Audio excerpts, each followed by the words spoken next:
it's probably fair to say that after a couple of days of searching, the volunteers and police are all getting a little bit tired, a little bit fatigued, because it is painstaking work.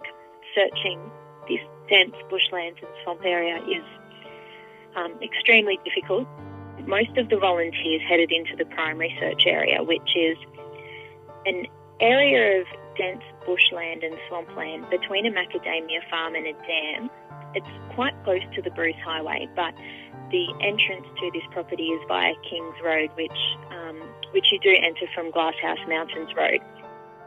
So when all of the volunteers arrive in the morning, they congregate, have their meeting, and then set off in different directions. Now, throughout this week, we did see volunteers head off to different areas in their vehicles to scour the waterways, a kilometre and a half away from the primary search area.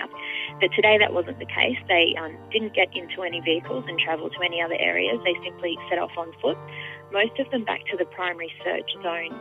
It was bucketing rain. It was fairly relentless, and it actually didn't stop until about 3 o'clock this afternoon when the volunteers packed up and headed home after about 9 hours of searching. So it was raining all day, and the volunteers, all 110 of them, continued searching throughout the day. The area of bushland that the majority of volunteers would have been looking at, very dense, thick scrub. It's also very wet, so often they're, up to their waists in water and mud. And then the bush around the swampy area that they're looking at, they're down on their hands and knees scouring that area by hand. So when they came out this afternoon, their gloves were covered in mud, and they're probably pretty relieved to get them off, because they're down on their hands and knees all day, painstakingly scouring through the leaves and thick undergrowth and foliage by hand all day.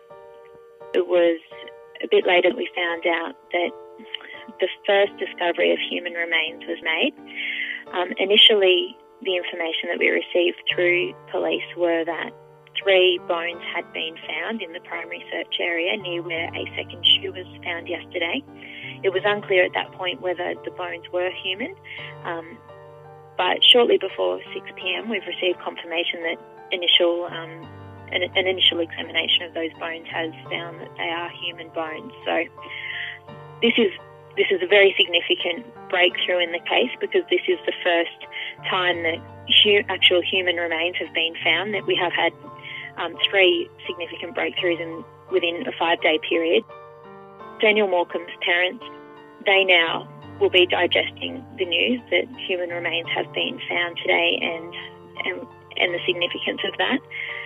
Obviously, it would be a bittersweet occasion for them, being that, their goal for the last 7 years and 8 months has been to find Daniel's remains so that he could be buried with dignity and they could farewell their son, properly, the way he deserves to be farewelled. But obviously, it's also a very painful time for them. The events of the last week have definitely taken a toll on them, and they've been, I guess, to use their own words, they haven't stopped. So the Morcombes have had an enormous week, and it's been very emotionally draining on them. You can see that in their face. I think the public have really adopted Daniel to be their own, and no one can quite, forget the face of, such a cheerful little boy. And it's become almost, a mission among Queenslanders to solve this mysterious case.